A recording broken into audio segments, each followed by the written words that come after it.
Hello champions, welcome to your biology classes by doctor Mahak. आज हम human reproduction का next topic start करने वाले हैं, that is female reproductive system.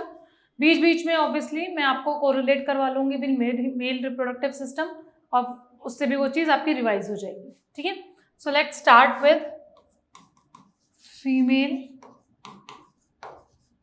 Reproductive system. Female reproductive system, ठीक है। पहले हमने मेल रिप्रोडक्टिव सिस्टम में भी क्या पढ़ा था, स्टार्ट और एंड। वहां पर हमने स्टार्ट क्या पढ़ा था, in case of males and in case of females. Males में हम लोगों ने क्या पढ़ा था, it starts at puberty. Puberty पे स्टार्ट होता है with release of gonadotrophin releasing hormone, ये हमने पढ़ा था। सिमिलरली अगर मैं फीमेल्स में बात करूं कब स्टार्ट होता है, so it doesn't start at puberty, it start at fetal state. At fetal stage when the female is present in womb, तब आपका रिप्रोडक्टिव जो पाथवे है, रिप्रोडक्टिव पाथवे स्टार्ट हो जाता है। रिप्रोडक्टिव पाथवे स्टार्ट हो जाता है, ठीक है। और मियोसिस स्टार्ट हो जाएगी, मियोसिस स्टार्ट हो जाती है और वो एक स्टेज पे आके रुक जाती है टिल प्यूबर्टी। तो वो स्टेज क्या होती है, प्रोफेस 1 की डिप्लोटीन। प्रोफेस 1 की डिप्लोटीन स्टेज पे आकर यहां पर अरेस्ट हो जाएगा, इसको हम कहेंगे प्राइमरी oocyte। प्राइमरी oocyte यहां पर आके ये अरेस्ट हो जाता है टिल गेट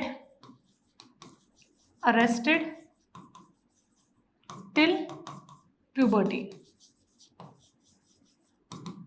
ठीक है। सो प्राइमरी oocyte से एग कब बनेगा, ये बनेगा प्यूबर्टी के टाइम पे, आफ्टर प्यूबर्टी। लेकिन ये कब हो गया आपका, फीटल स्टेज में। ये कब हो जाता है आपका, फीटल स्टेज पे। नेक्स्ट हमने पढ़ा था एंड। अगर मेल की बात करूं तो मेल में it's a continuous process. The sperms are formed continuously throughout the life, ठीक है। Whereas in case of females reproductive system stops at a particular as,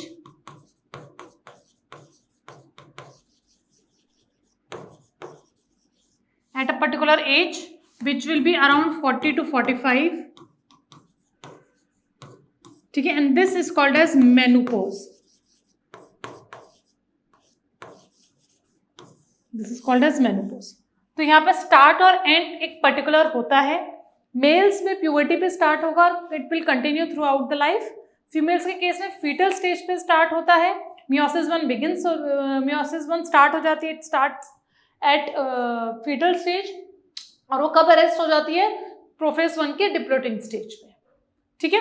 डिप्लोटिंग, उसके बाद मियोसिस 1 क्या हुआ, हाँ सॉरी, और जो मियोसिस 1 है वो कहाँ रेस्ट हो जाता है आपका, डिप्लोटिंग स्टेज पे प्रोफेस 1 के।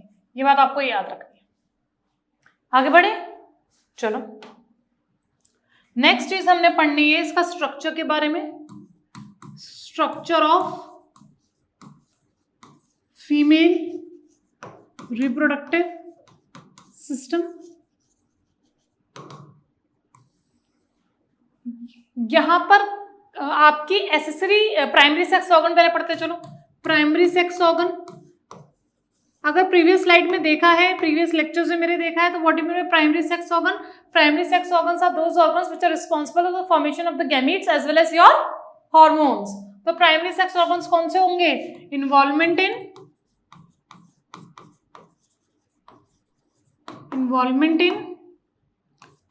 प्रोडक्शन ऑफ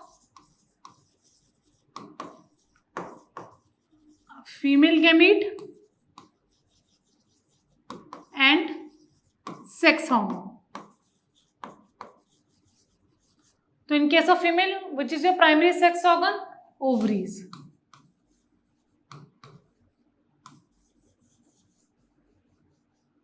ovaries, ठीक है। ovaries मतलब one pair is present, one pair is present। ठीक है, ओवरी के बारे में it is intra abdomen, intra abdomen, यही वो ओवरी है, मतलब यही वो स्ट्रक्चर है जहां पर आपका एग की प्रोडक्शन होगी, ठीक है। सिमिलरली वहां पर आपके सेक्स हार्मोन्स भी रिलीज होंगे, and what will be the sex और ओवेरियन हार्मोन्स, ये बात याद रखना, these are called as ovarian hormones, ठीक है। Mainly they are oestrogen and progesterone, oestrogen and progesterone. इसके अलावा एक और हार्मोन रिलीज होता है which is relaxin, this is also your hormone in case of ovary. तो ओवरी में हार्मोन में तीनों हार्मोन याद रखने, ईस्ट्रोजन, प्रोजेस्टेरोन एंड रिलैक्सिन, ठीक है। These all are your sex hormones which are released by ovary. Clear है सबको? ओवरी के बारे में ये बात समझ में आ गई है। हम इसमें और क्या क्या पढ़ने वाले हैं ये देखते हैं, आ जाओ। सॉरी, ये भी पढ़ेंगे, इससे पहले यहाँ पे आओ। देखो, सबसे पहले यहाँ पर हम कुछ टर्म्स पढ़ने वाले हैं इनके which is related to your female reproductive system. सबसे पहले हो गया ovulation. Ovulation, what do you mean by the term ovulation? The release of ovum from the ovary into the fallopian tube. Fallopian tube की है, चलो पहले एक बार वो पढ़ लेते हैं, आ जाओ। यहाँ पर हमने प्राइमरी सेक्स ऑर्गन पढ़ लिया, इसके बाद होता है आपकी accessory duct.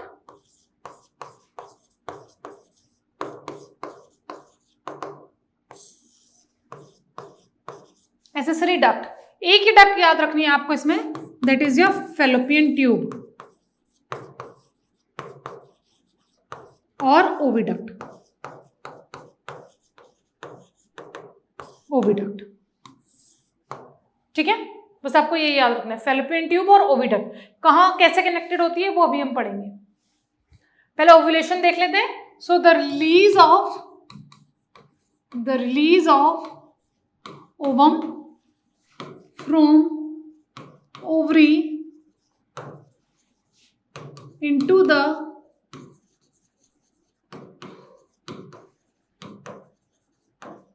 fallopian tube.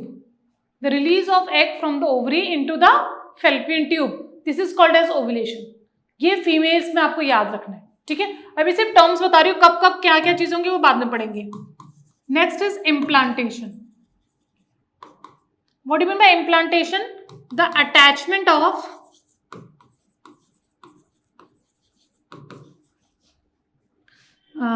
Blastula लिख लो, अभी क्या होता है बाद में बताऊंगी बेटा। ये blastula to the lining of the uterus. This is called as implantation. This is called as implantation. तीसरी चीज इंपॉर्टेंट है वो फर्टिलाइजेशन।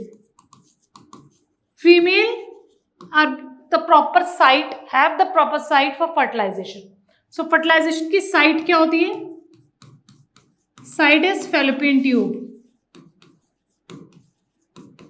और फैलोपियन ट्यूब में मेनली कौन सा रीजन होगा? एम्प्यूला, बताऊंगी बेटा, एंड इस्थमस जंक्शन। चलो अब बेटा ये सारी टर्म समझने से पहले हम स्ट्रक्चर देखते हैं पहले, ताकि आपको और क्लैरिटी है।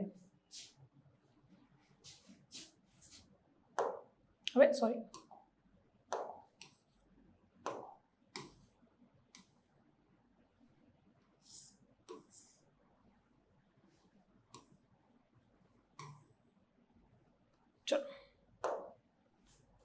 आ जाओ। ये देखो, ये ओवरी है, सॉरी यार, ओवरी है, ठीक है। Pair of ovaries are present. ये वो जगह है जहां पर oogenesis होगा। oogenesis means formation of egg.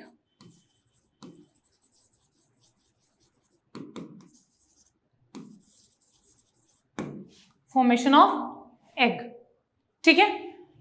Just उसके अटैचमेंट के पास, यहाँ पे ओवरी के पास, दिस पूरा region is called as fallopian tube.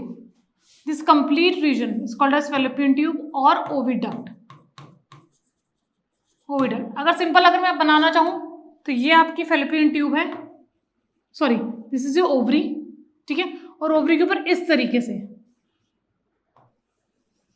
ये आपकी फैलोपियन ट्यूब, तो जस्ट ओवरी के ऊपर फैलोपियन ट्यूब इस तरीके से अटैच्ड। ये जो फनल लाइक स्ट्रक्चर दिख रहा है आपको, सॉरी ये जो फनल लाइक स्ट्रक्चर है, this structure is called as infundibulum.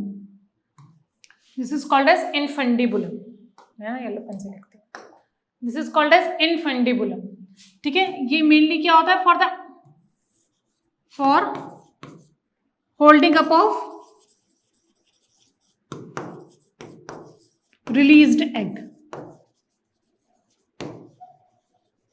Released egg मतलब अगर ये ओवरी है, ये इनफंडिबुलम है, यहां से जैसे ही ओवरी रिलीज होगी तो इसे इनफंडिबुलम होल्ड ऑन कर लेगा।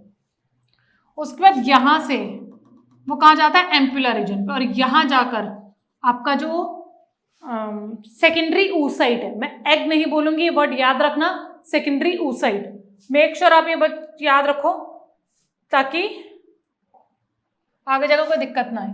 सो this will be your secondary oocyte। This is not your egg, जो फर्टिलाइज होगा वो चीज अभी नहीं है, सेकेंडरी oocyte आएगी। प्राइमरी oocyte मैंने बताई थी कहां बन रही है, वो during your fetal stage, meiosis 1 complete हुई है, वहां पे जाके अरेस्ट होगी, अभी फिलहाल इतना समझो।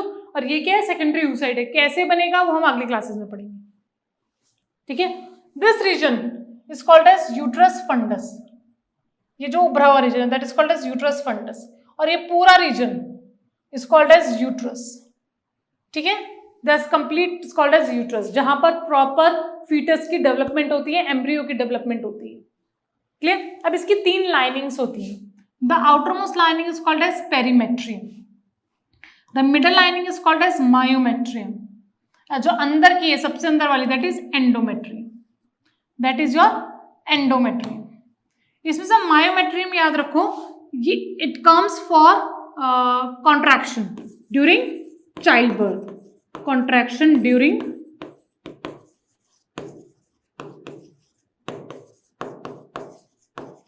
चाइल्ड बर्थ, ठीक है। और ये जो एंडोमेट्रियम है it is responsible for implantation, it is responsible for implantation. अब देखो यहां पर फॉर एग्जाम्पल आपका सेकेंडरी oocyte है, स्पर्म के साथ यहाँ फर्टिलाइजेशन हो गई, the formation of zygote 2n, अब ये आएगा और यहाँ पर इम्बेड हो जाएगा, यहाँ पर इम्बेड हो गया। This embedment, this attachment of your fertilised egg with the inner lining of the uterus is called as implantation. लेकिन कौन करता है, वो करता है एंडोमेट्रियम लाइनिंग। कौन करता है, एंडोमेट्रियम लाइनिंग, ठीक है, एंडोमेट्रियम लाइनिंग करेगी। क्लियर है इतना सबको, ठीक है। उसके बाद आपका ये वाले रीजन है, the outermost region is vagina, then cervix canal and then cervix. इसको मैं खुद से बनाऊंगी अभी, रुको, I will draw this diagram on my own. फिलहाल इतना कंप्लीट करो everyone, complete it, complete everyone.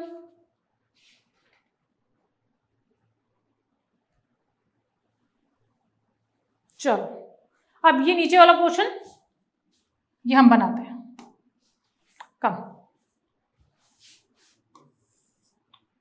Abdomen और यूट्रस,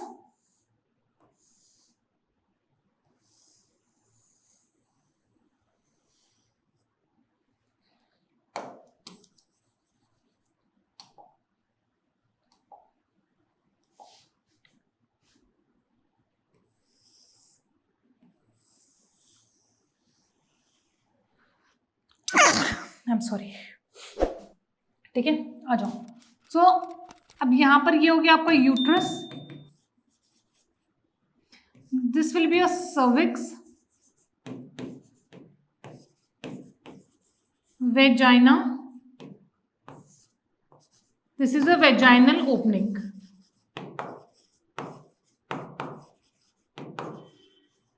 वेजाइनल ओपनिंग, ठीक है।